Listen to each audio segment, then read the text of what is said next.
Hi guys, we are live today. Now this is kind of an interesting one. Look at that. See right over there.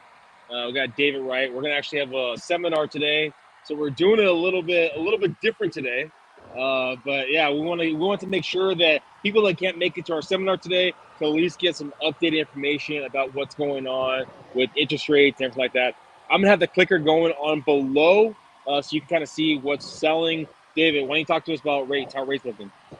You know, I don't know if you noticed, Vinnie, there's been a heat wave lately. Have you noticed that? Yeah. Yes. And the mention why I mentioned heat wave is we've had a lot of heated data come out, and interest rates went from heating up, and up last week. If you didn't see our market update because we had, last week me and Vinny were talking with a lot of high officials in the, government and just discussing world politics. But besides that, last week the interest rates were higher. They jumped up into the sevens, and then this week we've had a favorable bond week where a lot of the rates pulled back down until yesterday. Now, with that being said, they're lower now than they were last week, and you're finally getting more opportunities with FHA and VA. And as an example, I'll say this out there. I locked a couple clients in today, literally at 6.25%, APR like 6.35, 6.375. But that was six and a quarter on FHA and VA. That's not that bad now. Now, your jumbo market, full disclosure, if you go to some of the big banks, they're actually still giving away jumbo paper at below market prices.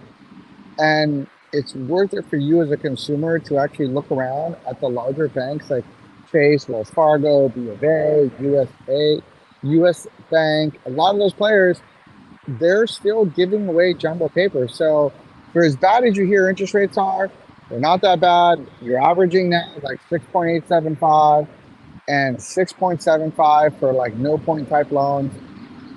But there's a silver lining coming, and if the Fed keeps increasing rates, which I think it will next week, maybe the market will start reacting like it has historically and actually start moving the long-term cost of borrowing, which means mortgage rates back down, which we're really hoping for because the inventory problem is a problem because of mortgage rates.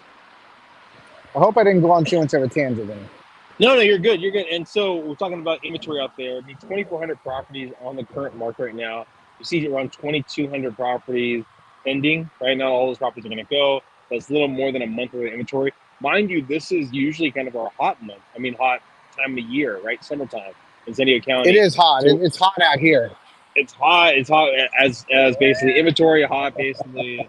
I mean, outside. Now, you got to think that as the holidays start popping up, and yes, we are getting closer to the holidays, we're going to No, be don't almost in start, please. Don't August. start. So something you Don't got to start. think about is inventory is going to start trickling down a little bit. The market's probably going to cool down a tad bit. That's usually what we start seeing during the holidays right there. So if you're thinking about buying, it might be something to maybe at least get your ducks in a line, and Quack, maybe you quack. go a little more aggressive. I mean, maybe you go a little more aggressive during the holidays. If you're looking at selling, I would get your property on the market ASAP because, hey, list to sold is at last month at 101. My guess is probably going to be about there unless interest rates go down, which we've been hoping interest rates are going to go down into the five. I mean, we've been talking about that. I mean, the economists that they're going to get to the fives. We're not there yet. So if you're waiting for interest to get to the interest in the five, you might be waiting a little bit longer, and take advantage of the market that you know today, not the market that you're going to dream on tomorrow. That's kind of what I would suggest on.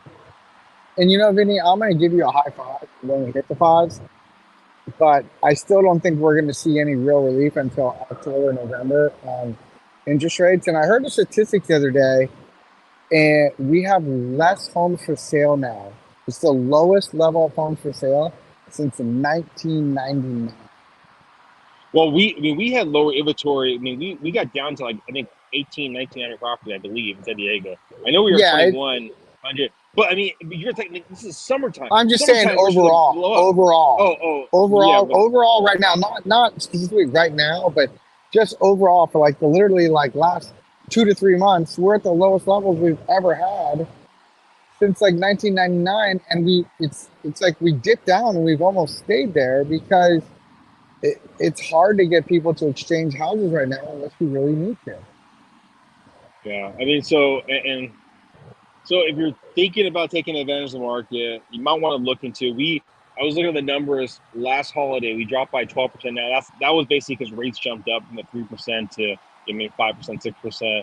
We've already gone back up roughly about 11%. So we dropped last summer at 12% when the rates jumped up, and we're up back 11% since that time frame. So things to think about is if people are waiting for that dip in the market, we might have saw that dip When's it going to happen? When's it going to happen? Well, we might have saw that dip. That was a 12% Yeah. drop to the market. That was a pretty big drop. I'm going to tell you, I think that dip is past, and the dipping sauce now is a hot sauce. I mean, what do you think you're going to end the year at? When December comes, what do you think home prices are going to be up for the whole year? What are you going to what's a very, very conservative investment, and we won't hold it to you?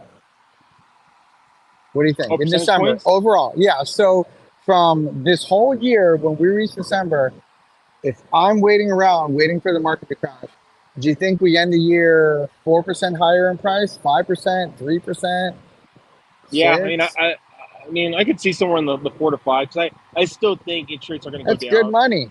That's good money. I think interest rates are going to go down, and so that's going to basically push the market a little bit higher. People still need properties to purchase. I mean, rents are going up by 10% every year over the last couple of years. Oh, man. Mean, so if you're renting, yes, you might be paying lower on your monthly, right? And how long is that going to last? You buy your mortgage, it's set in place, and maybe it'll take you 2 years, 3 years to have kind of the same of what you pay for rent compared to a mortgage. But you really want to wait that out, or you'd rather be ahead of the curve? You know, Vinnie, the thing you just said, I'm just going to challenge a couple people out there. Go to Google and just Google net worth of homeowner versus renter. And I'm just saying, just try it. This is a no sales thing.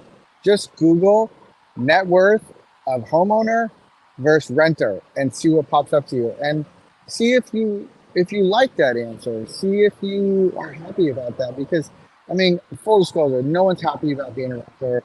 It's hard to be a homeowner. It's hard to save a down payment. It's hard to buy a freaking house. And me and Vinnie are not here to lecture you on buying houses, but we're here to try and help you think bigger about your future. And I think that may help people if they just Google that and look at it, because it's not me and you saying it. It's, or you could ask ChatGTP, what the heck? Go ahead and ask ChatGTP and see what it says. And the data is going to be very shocking. Well, if you have any questions, reach out to myself or David. We got to get into this meeting. Isn't Warren Buffett going to be in our meeting?